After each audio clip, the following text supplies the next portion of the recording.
Hi everyone and welcome back to my channel, and if you're new here then hello and welcome. My name's Alexis and I post 4 videos a week on a Tuesday, Thursday, Saturday and Sunday at 7 AM. So if you love a variety channel like this one and you want to see more videos, then please don't forget to hit that subscribe button. And now I'm going to share with you my May favourites. As I just mentioned, today I want to talk to you about my May favourites. Now, in this video, I'm going to be talking about the places we've been this month, the products I've bought, and I normally talk about the books that I've been reading as well. But this month, and I'll start with the books, I haven't actually been reading any books. I think the last video I did, I said I would be reading a book about soup and going on a soup detox, but I haven't actually managed to get round to reading that book yet, so that is still on my nightstand waiting to go.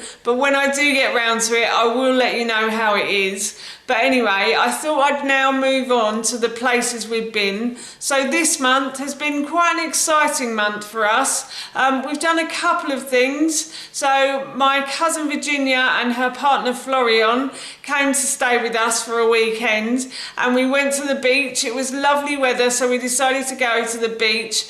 And at the beach there was a fish and chip shop that Virginia and I could both eat at. Virginia and I have a slight gluten intolerance, so we're always a bit cautious about going to places like fish and chips, because obviously they fry the fish in batter and sometimes they fry the chips in the same oil, so it's always a bit of a hit or miss. But this place actually fries their chips separately, so they don't fry the chips in the same oil as the batter, so we were able to eat the chips. And they also do grilled fish as well, so we were able to have fish and chips on the beach with everybody else, so we were very happy. So yeah, we went to the beach. Ted got to fly a kite. We played a bit of cricket as well. My cousin, I don't think, has ever seen cricket before. She lives in Switzerland. She's half English. Her mother is English and her father was Swiss German, and they live in the Swiss French part. And I don't think she's ever she ever played cricket in school. I think it's a really English game, cricket. It's a bit like rounders or baseball, but you run between 2 posts, if there are any Americans watching who don't understand what cricket is either. I think that's it. I'm not too sure, to be honest with you. I've never played it until that day. So yes, we played a bit of cricket. We had a paddle in the sea. Then we came home and they all watched a movie. So it was a really nice day, and it was really lovely to see my cousin Virginia. And then last weekend, which we were going to do when Virginia was here, we were going to go to Thames Chase with them on the Sunday before they left, but it all got a bit higgledy-piggledy and messages weren't sort of communicated too well, so we didn't end up going to Thames Chase. But we did go last weekend, and it was again a really nice Sunday, and Ted got to fly his kite. We went for a little walk round and we had a really lovely time, and I did a vlog of those events, so I will link those in the description box below for you. And now I'm going to move on to products. So the first product that I bought this month was a Scoby. Now you might be thinking, what is a Scoby? Well, a Scoby is this. It looks pretty disgusting, I have to say, but it makes the most delicious drink. I've been making kombucha, so I've been seeing a nutritionist, and I've done a couple of videos on that I'll link in the description box below for you. And in there I talk about how I've been finding it hard to go to the toilet occasionally, and I get quite constipated sometimes, and the nutritionist has suggested to me that I eat a lot more fermented food. So I'm eating more fermented food. I'm also making kombucha, which is like a fermented green tea.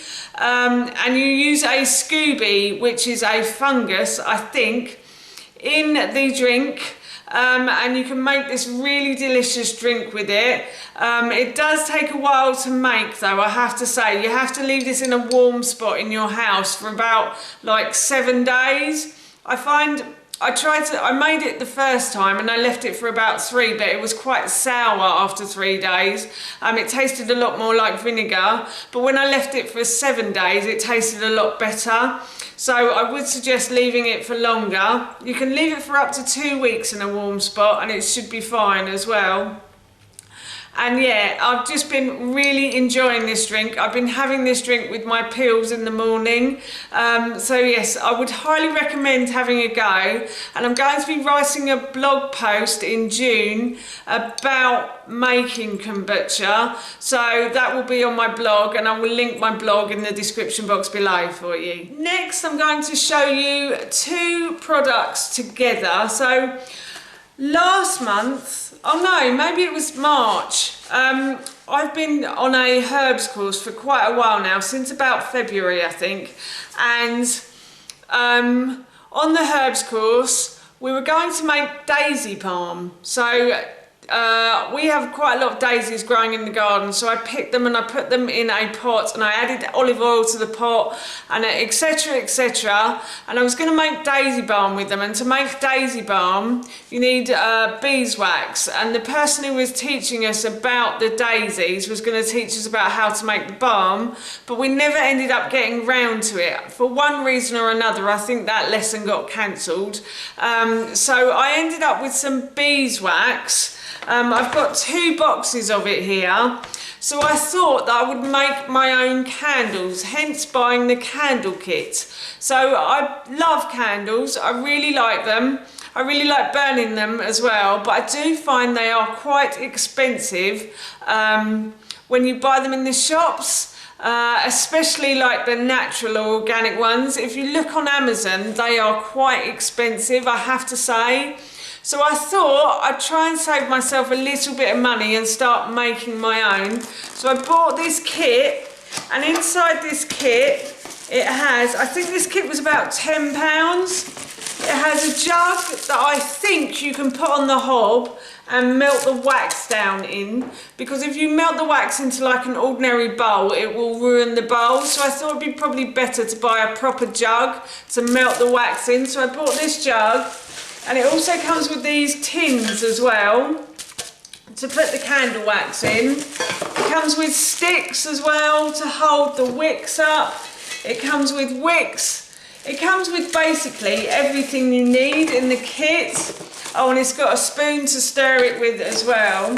So yeah, I thought that this weekend Ted and I would have a go at making candles. I'm not sure how much this, oh I think I said, didn't I, this cost me $9.99, and I bought it on Amazon, so if I can find it I will link it in the description box below for you. And the beeswax also cost me about £10 I think, so I'm going to see how much it costs to make candles and see how cheap it is, so I will let you know on that. And talking about buying candles from shops, I did actually invest in one when my cousin Virginia was here. So we went to West Mersey, and West Mersey has a beach and then it has a little town as well. The town isn't very big, but it has a few independent shops in it, so I always like to support the independent shops.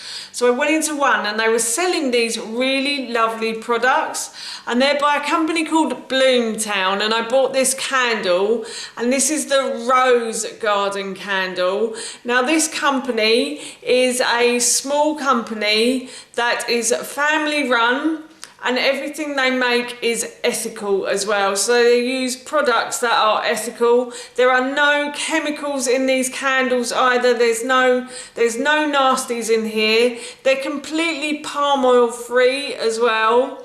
And they were on Dragon's Den, this couple, but they decided that they didn't want to go with Dragon's Den because the people on Dragon's Den wanted them to open a factory, and they weren't so keen on opening a factory. So basically they make all of the products themselves in their kitchen at home, which I think is amazing. When she told me that, I was like, oh, I have to buy a product or 2. I have bought something else and I'll show you that in a moment. But this is the Rose Garden candle, and it does, if I had smell-o-vision, you'd be like on the floor. It smells so nice, honestly. So this has musk rose, white flowers and botanical candle wax as well.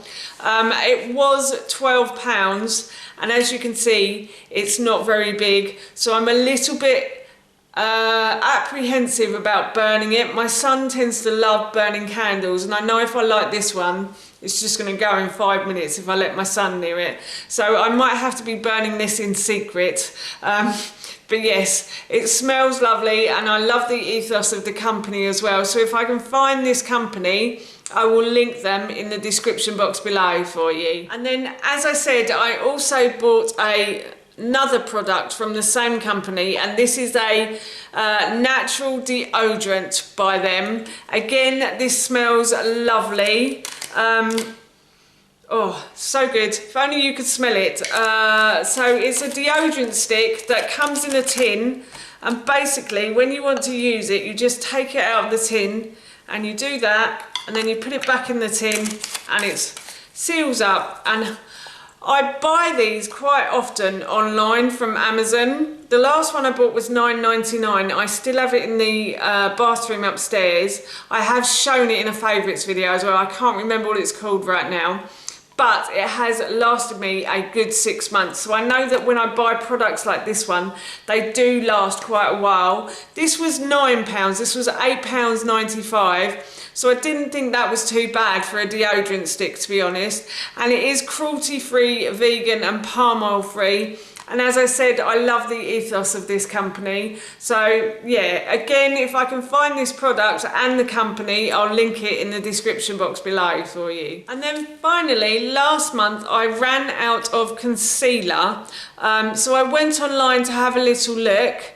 The last concealer that I had was a sort of powder concealer, and it was green. It didn't look green when you blended it in, but it was quite a bright green. I really liked it, but I thought I'd try something new this month. So I found this. This is e.l.f. I'm not really sure what this is, what e.l.f. stands for, but I thought this was a natural concealer, and I don't think it is.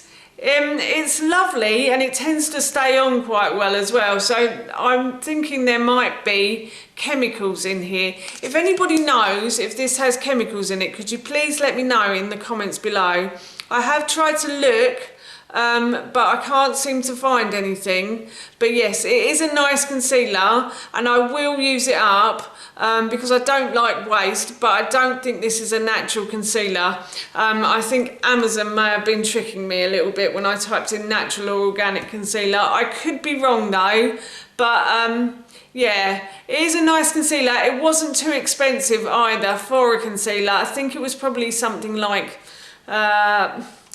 £9, so we'll see how long it lasts me. If I like it that much, I will probably show it in an empties video as well. But again, if I can find this product, I'll link it in the description box below for you. That's my favourites for May, and that's it from me. Thank you so much for watching. Please feel free to give me a big thumbs up if you enjoyed this video, and please feel free to leave any comments below. And please don't forget to hit that subscribe button. See you all soon. Bye!